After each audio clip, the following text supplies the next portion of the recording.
This is Till Division Ideas, and so this is a program that explores ideas and concepts in the following areas: psychology, parapsychology, consciousness, ESP, dreams, spirituality, dreaming, healing, creativity, quantum physics, business, wealth, and the Word of God. Many people have asked me, well, what is parapsychology? So parapsychology really is, it's the supernatural. It's those areas that cannot be explained by psychology, and so we call them paranormal or parapsychology or the supernatural. And the ESP is really an acronym for extrasensory perception. But we, on the spiritual side, we have seers, and we have people that are able to hear and discern the voice of God. So, so this is more or less for the lay person and also for the spiritual person. Creativity is creativity. You use creativity in whatever way you want. Okay? So some people that are into church, and I've met, they used to sing for the world, you know, worldly music and songs, but now they refuse to sing. They only sing praises and hymns for God, and so they've made that decision. A change has taken place, a transformation in these people, and so they've decided they will give they will use their gift of song and singing for God, and yeah, so they've been saved. And so today's topic is on abuse and bullying, and I had gone through in the previous show, I had spoken about the traits and characteristics of abusers and how they target and prey upon other people that are underneath them. They're subordinate to them. So these people that are abusers and bullies, they have a tendency to seek out positions of power, and not necessarily everyone that is in power is abusive. Please understand that. But they do have a tendency to some of their traits to be insecure, childish, temper tantrum. They have meltdowns. They're very explosive. And people that are reasonable and intelligent that are around them, they become threatened. They really do, and they shy away, and they don't call this person to reasonable behavior. Their thinking is distorted. Their perception is distorted. They become dictatorial, authoritarian. They tend to lie, steal, cheat, and then, of course, they have to lie if they're seen or caught, or they perceive to have been caught. So then they have to lie to cover up. No, so-and-so did the stealing, not I. So-and-so is the mean one. So-and-so, and they're great manipulators. They can take a fact and just twist it and distort the whole thing, and they miscommunicate. So they give you disinformation. They don't like anyone having the power of speech, by the way, and so they're very much against anyone that will speak up against them. Now you have the Me Too movement, and so you wonder, well, how come now? Well, all that had been happening for eons of time, probably from the beginning of time. That one person, I just thought of Cain and Abel. So Cain killed Abel. Why? Because he became jealous, because God accepted Abel's gift and offering. And so Cain, instead of going and presenting a bigger, nicer, better gift, decided to kill Cain. Jealousy, envy. So these people are very jealous, very envious as well of anyone who outshines them, who demonstrates excellence and good work habits and is able to relate with other people. They see it as a personal attack to them. They just don't see that those are the qualities of that person. Anyway, so they don't like they don't really communicate well, because they always have to be in power, in control of someone else. They can't be in control of themselves because they're out of control. They create chaos. So when I mentioned about some of these people having the testosterone in high levels, so it makes them more aggressive. So they also lack trust, love, empathy, compassion, camaraderie. They're not a good team player. They don't have positive affiliations. The affiliations that they have, since they have worked themselves to be in a position of power, the silly, the nose lickers, we have different words for them. So they just want to be close to the power. They think they can get something from that powerful person, perhaps a position, something. So to me, those followers of that person, they're as weak as they are. They're not bold and daring the way that bully and abuser is. But they like being near, making believe they're friends, that they're, because they themselves fear that the abuser and the bully will turn on them. And so they flatter the abuser, because the abuser loves flattery. Because they cannot see their faults, their shortcomings, their misgivings. They cannot see it. They won't see it. They won't go into the self-reflection, so they project it onto someone else. So it's a pattern, and so once you begin to see the pattern, it's a wonderful thing to be able to see the pattern, because then you can more easily identify them.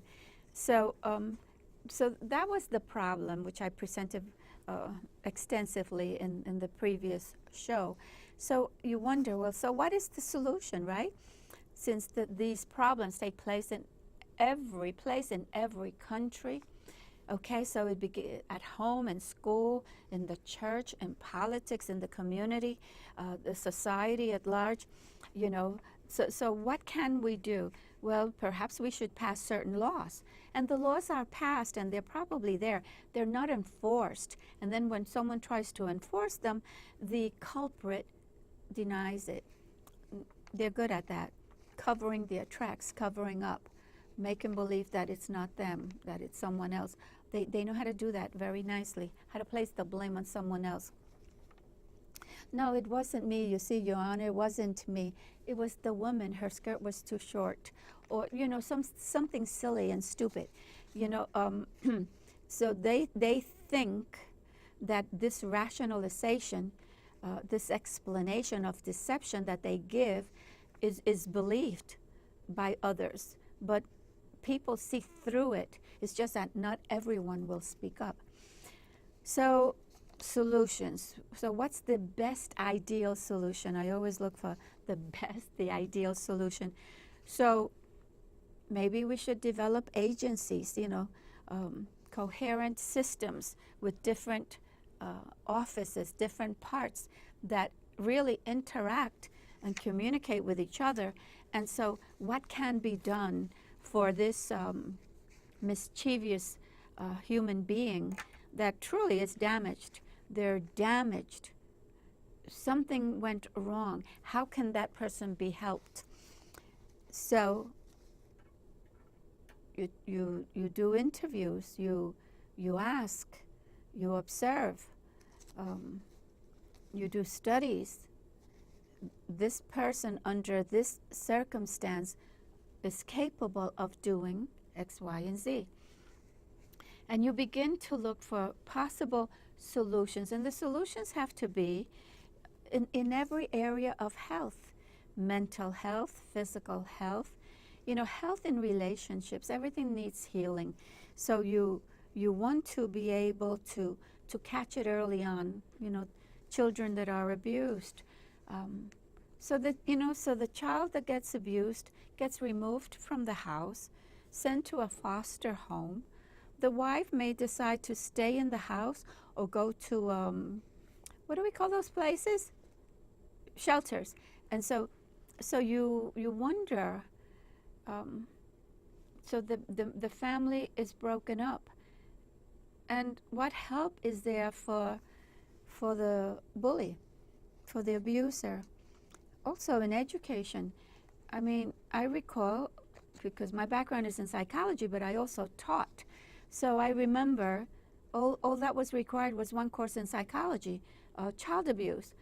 And so, in my opinion, it's not enough. Maybe educators should take more psychology courses or some other kind of mental health course that they can become a little sensitive to and be trained in to detect and identify and pinpoint what the problem is. What is the root cause? So the abuser should be removed instantly, and I don't care, from the highest position to the lowest. They have to be removed. They should not be allowed to remain at their job position, office, church, community, whatever. They must be removed. They have to feel the penalty that has to be paid. The debt must be paid to the abused and to society at large. So you need removal. They need to be removed because they can't change on their own accord. They don't have the willpower. They don't have the tools and the skills. So I recall when I was studying, this goes back so many years ago, aside from my core curriculum that I needed to do, I took a course in assertiveness training. And I did it because I wanted to know.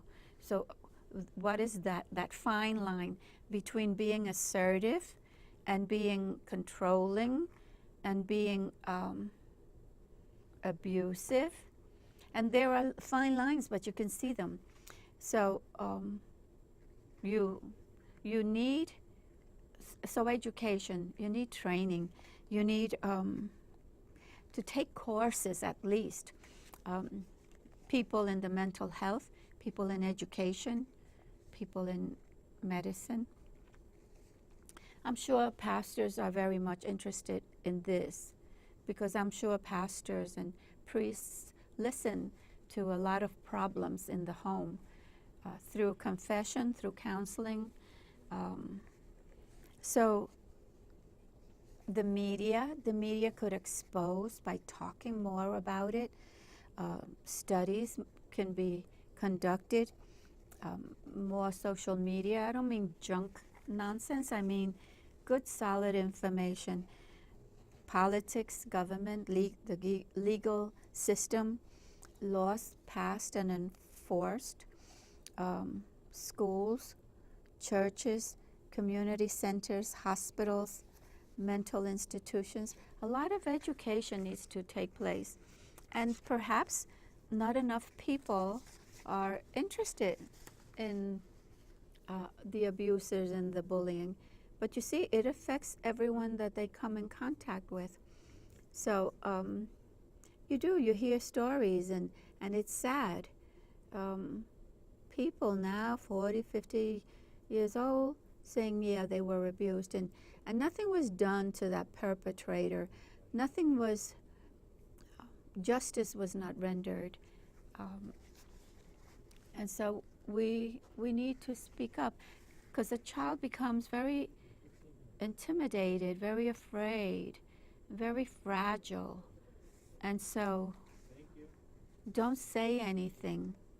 Don't tell we did this, and you know it's your fault. You did it too. You know they try to shame and make the child feel guilty. So anyway, begin to look at the ethics of it, the morality. Their organizations need to be developed so that healing can take place for everyone, the abuser, the abusee, the relatives, the family, the community. So there are certain organizations that help in other areas. So you have the ACLU, the American Civil Liberties Union, and they're concerned with human rights, and they're very concerned with the legal system. So, and the voting rights. Many years ago, certain groups of people could not own homes. They could not vote. And so you wondered, well, why is that? Was it because of the color of their skin, because of their ethnic background, social status? What was it? You know, if you really look at it, we're all human beings. What gives you the power to condemn another to slavery or things of that nature? Who are you? Who do you think you are? Who made you God? Get off the throne, get off your high horse. Who are you? Who are you? I know that you don't have the decency to look at yourself. I know that. All you know how to do is to create pain and sorrow and suffering. To rob someone, to rob them of their innocence, to rob them of their rights, to rob them of their dreams and goals, their creativity and all that they could have been. So, you know, maybe the Department of Human Resources can be helpful in this area. So, yeah, so no matter how secretive and underhanded and sneaky the abuser or the bully, some little thing will reveal who you are, or a big thing. But they don't like it. But you know, I have seen movies whereas they push the buttons to see how explosive they can get, how the chaos that they can create, the meltdown that they have, and they do that. Detectives do that, interrogating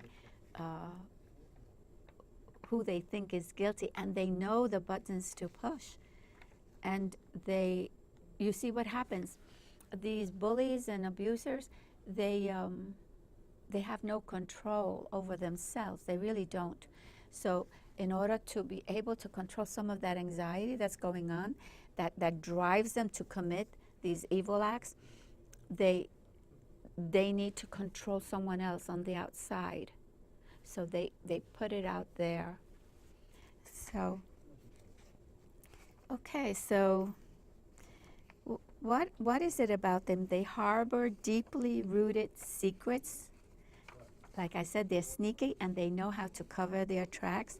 They lie, they misrepresent, they misperceive, and they deceive. They are great rationalizers, and that's okay. There are some people that's a defense mechanism, that they're able to rationalize, and that's very strong in them. They project onto others their faults, so that's another defense mechanism. So they're well equipped to continue being a bully. They have their act down pat, okay, so to speak. Whenever they're spontaneous, they turn to, as we say, they go off script. Oh, and then everyone can see them. So they're not easy to contain.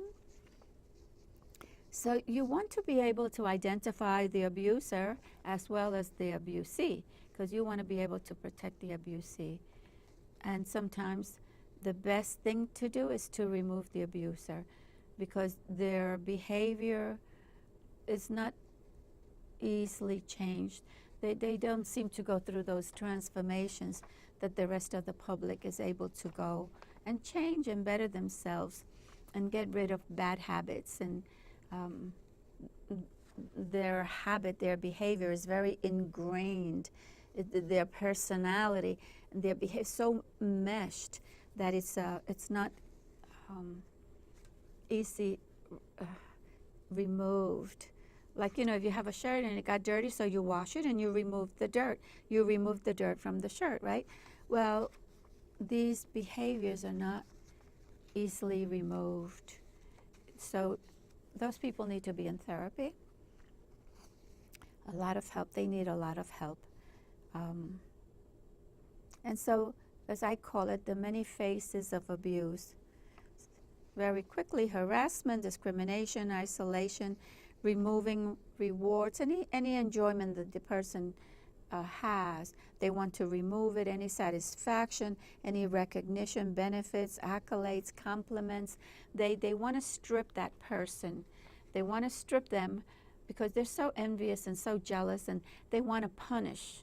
The whole thing is to hurt, to inflict pain. So, and they do it through yelling, cursing, condescending remarks, prejudice, criticizing, name calling. They'll call you name. They won't call you by your rightful, or they'll give you a nickname that's derogatory. And they're good at this. They're experts at that. So they augment any error that the other may have committed, mistakes or faults, or they attempt to show their incompetence because they need to appear higher and more and better. So in order to do that, they have to step on the other person. They can't seem to shine and be excellent on their own accord. So anybody that, in their perception, outshines them, they have to put that person down. But, you know, it's not just a one-time put down. They have to inflict pain and harm. They're evil. They're evil that way. They're very evil. So you want to at least, if they themselves can't recognize it, well, have others around them to identify and recognize. This is not talking about them, because whatever is discussed, trust me, everyone, almost everyone, sees it. People have, you know, people have a tendency to value degrees and all that, but the regular common sense individual with no schooling, not even a first grade, can detect an abuser and a bully. It's very discernible, very easy. So you want to, they're just vindictive. They have this need to get even. They're always getting even for something, for some misperceived slight or attack. No one's attacking, but they see it because they're paranoid. So they're very smart, but not smart in a good way. They're astute and very cunning. They're always developing schemes and using strategies and tactics, instilling fear and anxiety in the other, so that then they can better control them. So, you know, they live by this double standard. They wouldn't like that being done to them. So what is the abuser's plan of action? They have a plan of action, trust me. So we know already more or less how they behave, some of their quality, their traits, their leaning tendencies, proclivities, behavior, thinking. We have that. So then what should be our plan of action in order to correct the error, the mistake, the fault? Okay, so what can we do? What can we do? I ask, what can we do? Educate, teach, instruct, bring awareness. How? Through the press, social media, everything and anything that you can do. Education, you must educate. You have to educate everyone, so that we can stop this. It's a malady of society. Society has become too complacent and allowed these bullies to bully everyone around. What happens, they bully you today, and tomorrow they'll bully someone else, and on, because it's endless. Their anger, their rage is so intense. They just need to get it out. And so they'll get it out one way or the other. So you know all these shootings, and it's so sad, so very sad. So what was going on with these individuals? Oh, they were on the radar. Oh, they were below the radar. You know, give me a break. Not enough money ever. There's never enough sufficient funds to help everyone in need. You know, with a little education, a little awareness, a little consciousness raising can go a long way. In the next program, I'll just tell you briefly, because I have presented the problem, and I don't like to just look at the root cause of the problem. I like to look for the best ideal solution. So one of the the things that eventually I will speak on is empowering women, empowering them for what? For leadership positions. But by the way, women that have been bullied tend to become bullies themselves, especially when they have a high position, a position of power that they think they're above the law. Okay, so we also have to be careful. It's not that women are nice and dainty and frail and pale and ebony skin or whatever. No, no.